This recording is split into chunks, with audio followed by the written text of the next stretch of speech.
So this starts Act 2, Scene 3, and I'm not going to go over every little detail. You are going to have to read this on your own, but what I'm going to do is I'm just going to kind of move through it, and I'm going to tell you certain things to keep in mind as you read. And so you can listen to me say, look for this, and then you can pause it and read. There are going to be a few things that I do point out to make sure that you get.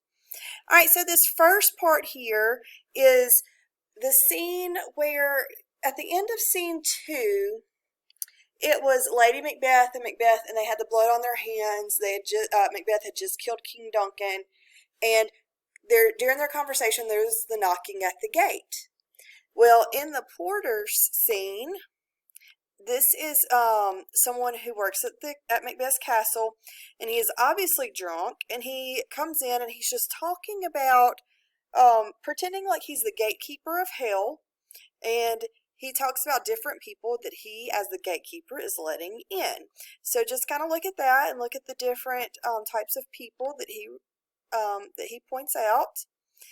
Then we get to this part right here. So the porter opens the gate, and Macduff and Lennox enter. Okay? So Macduff and Lennox enter the castle. So they are there to get King Duncan. And so they have the conversation.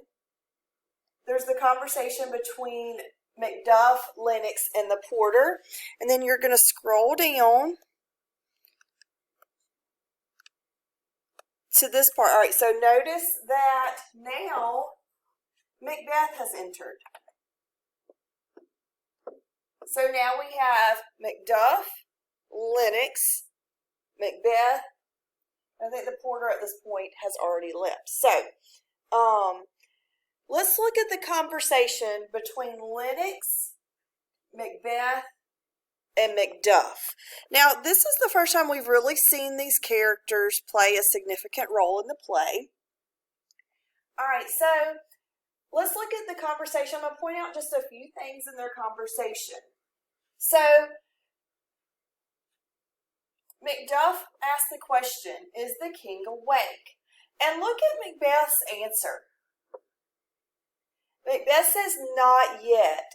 So, Macbeth is acting like he just thinks that King Duncan is still asleep. Remember, this is what we call dramatic irony. All right, so that's dramatic irony.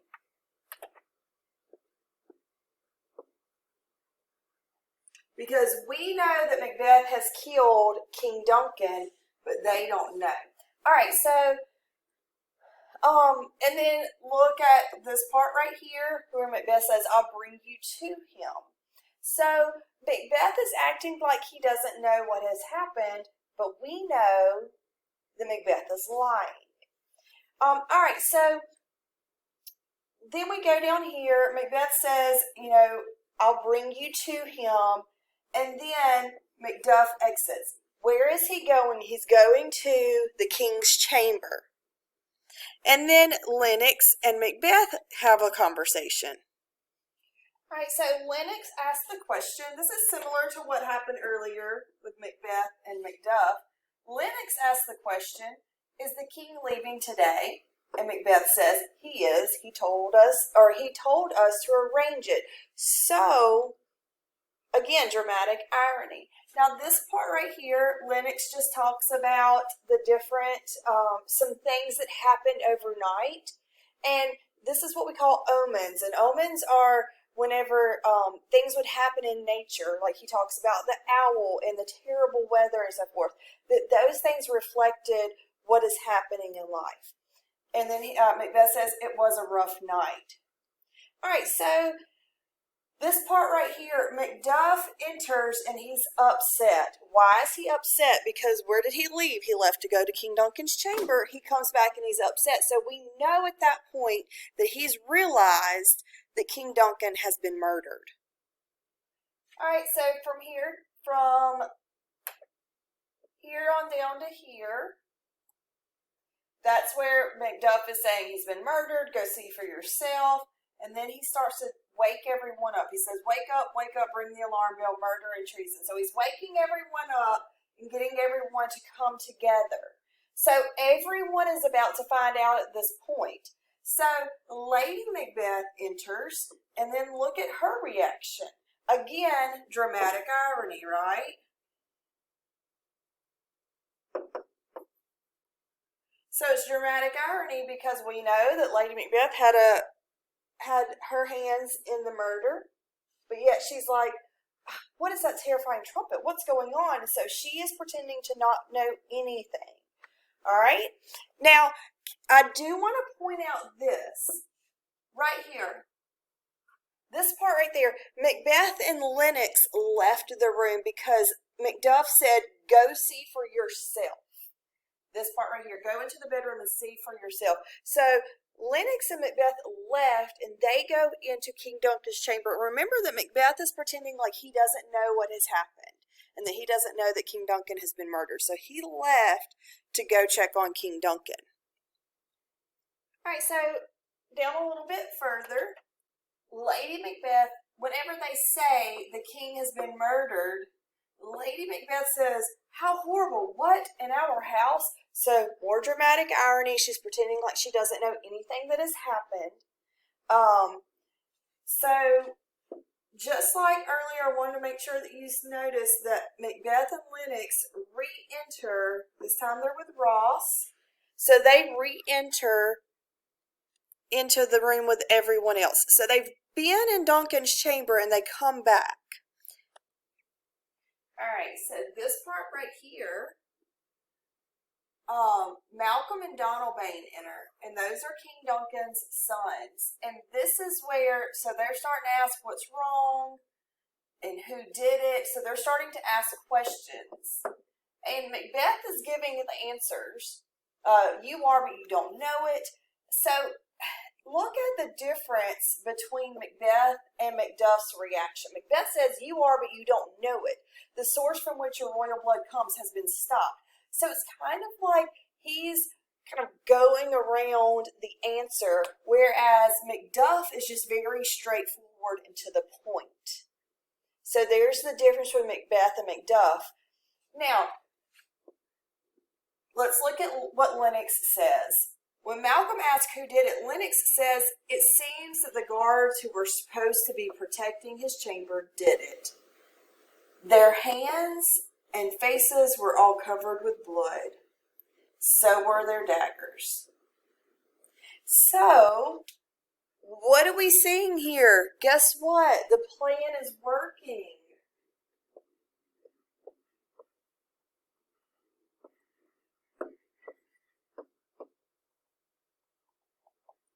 Man, it worked out perfectly, right?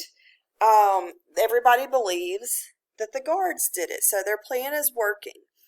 But Macbeth goes off script. He does something that he's not supposed to do. All right, so what does Macbeth do that was not part of the plan? The plan was to frame the guards. But look at this right here. Macbeth says, and yet I still regret the anger that drove me to kill them.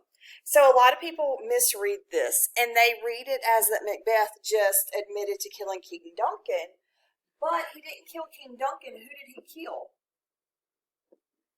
He killed the guards. So think about this. Earlier in the play, Macbeth was loyal, he was honored, he wouldn't do evil to win what he wants.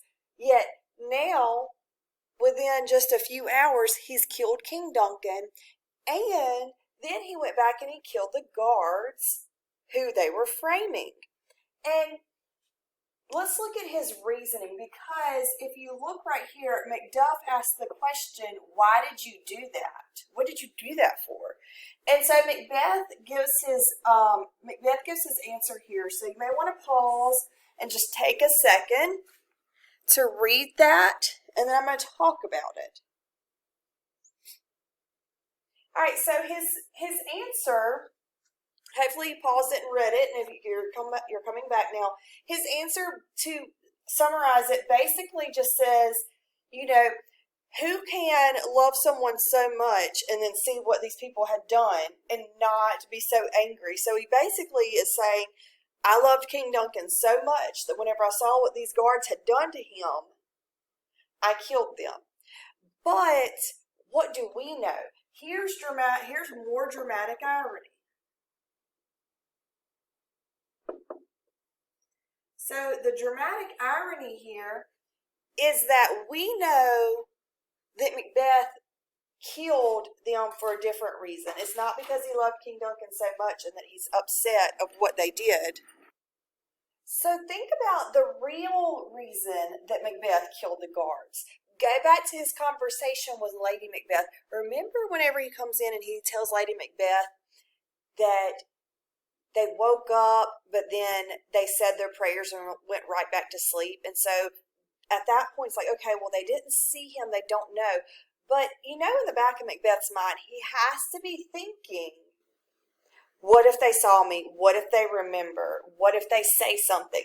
And then you also have the idea that the guards are going to say, it wasn't me. I didn't do it. And if they are trying to say that they didn't do it and that they're not guilty, then people might start thinking about others that it could be. So Macbeth gives his reason, but we know that's his reason, but we know that that's not the real reason, right? Okay, so this next part, Lady Macbeth says, help me out here quickly. And then take care of the lady. And down a little bit further, which we're not there yet, but they have to carry Lady Macbeth out. So she faints. Now, she may be acting like, oh my gosh, she's so upset, or she may be fainting because of what Macbeth just said that he did. She may be like, oh my gosh, I can't believe we're going through this, and faints because of his admission there of killing the guards.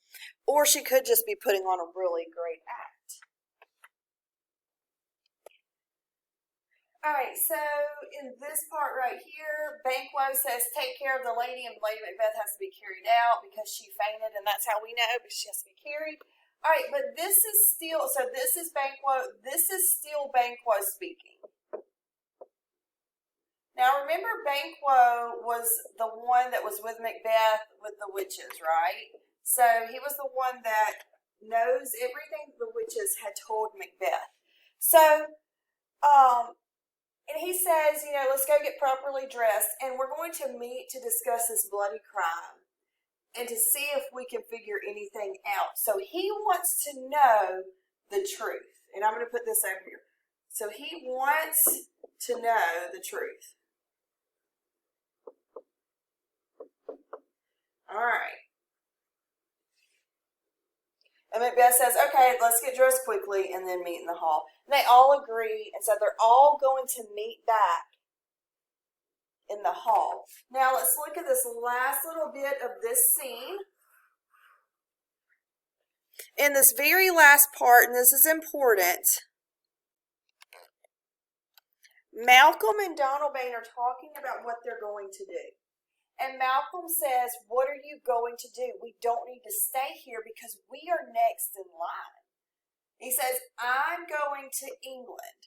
And then Donalbain says, I'll go to Ireland. So Malcolm, King Duncan's son, is going to go to England. Donalbain, his other son, is going to go to Ireland. And the reason is right here.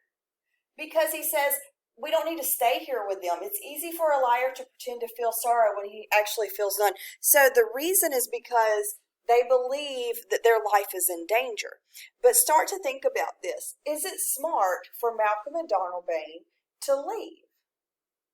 So you can kind of start to think about that, and we're going to see in the next scene what kind of consequences their leaving will have.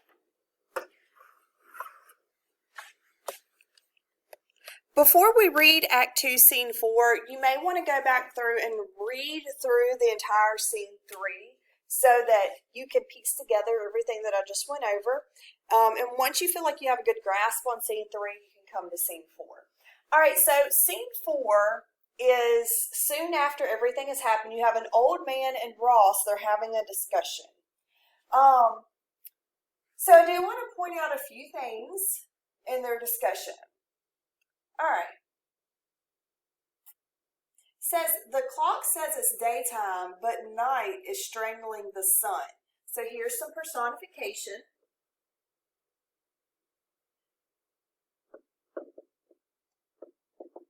So you've got a little personification there. The dark night is strangling the sun, and what that means. Remember, it's always great if you can find personification, but you have to tell me what it means. So what this means is that it's still dark outside because the sun is not able to come out. All right, so let's look at this next part. Just like the murder that has been committed, we're looking at the old man.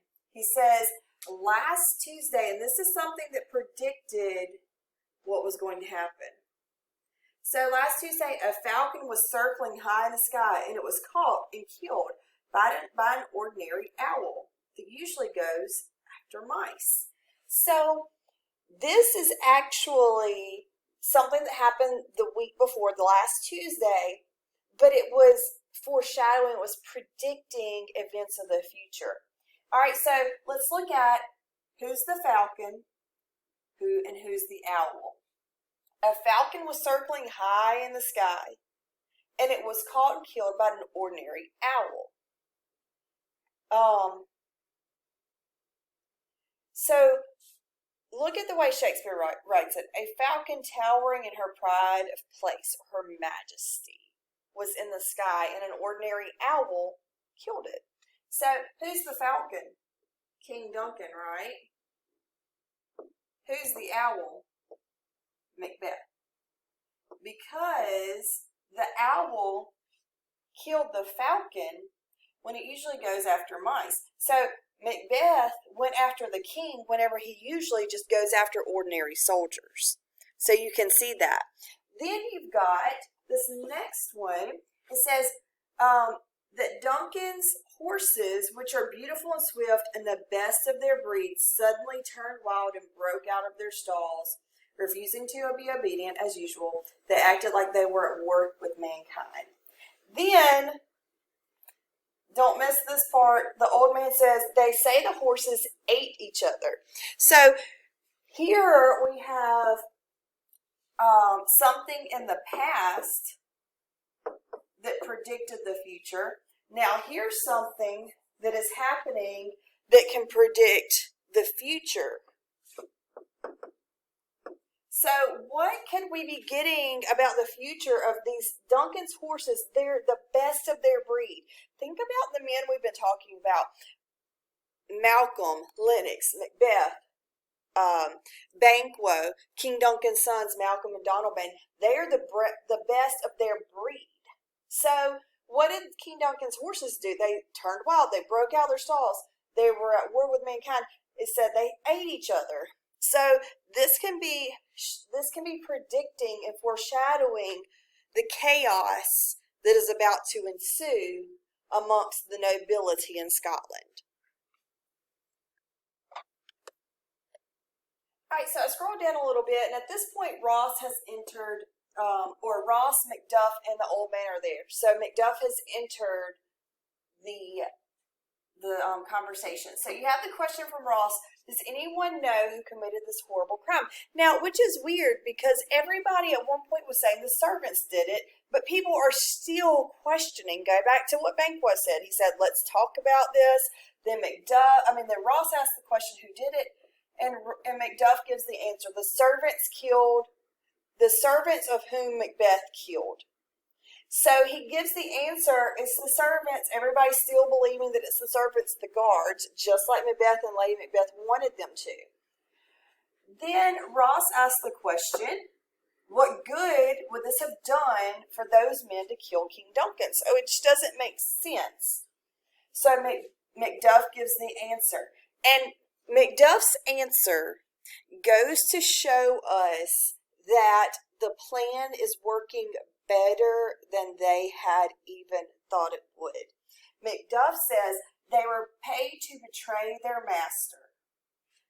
Malcolm and Donalbain, the king's two sons, have run away and fled, which makes them the prime suspects. So, not only does everyone believe that the servants killed King Duncan, but they also believe that Malcolm and Donalbain were behind it. So not only has Macbeth gotten rid of King Duncan, he also has gotten rid of Malcolm and Donalbain, King Duncan's sons. Just a few more things in this scene. So Ross makes mention that he says, well, then it looks like Macbeth will become king. And here we go. Macduff says it's already happened. He's already been named king, and he's on his way to be crowned. And then they talk about where's King Duncan's body and so forth. And then the last thing that I want to point out, Macduff says, this is the way that it's written here. Let's hope things don't get worse, but I want you to look at the way that Shakespeare wrote it. He says, lest our old robes sit easier than our new. So in this part, lest our old robes sit easier than our new, this means, it means let's hope things don't get worse, but he doesn't really mean old robes and new robes. What he means is their situation, right? So he's basically saying, let's hope that our old robes or our old situation is not easier or better than our new situation. So I just wanted to look at the way Shakespeare writes it because I feel like we missed something in this modern version here. All right, so there's the end of Act 2. And what we get in Act 2 is that rising action of Macbeth actually going through with the murder, everybody believing that the guards did it and their plan working because now everybody believes that Malcolm and Donalbain bribed the guards to do it, and so now Macbeth is being named king. And you would think that that would be the turning point in the play, but it's not. We're still in that rising action. The turning point does not come until Act 3. So we're still in that rising action when things go from bad to worse. So go ahead and do your assignment for the end of Act 2.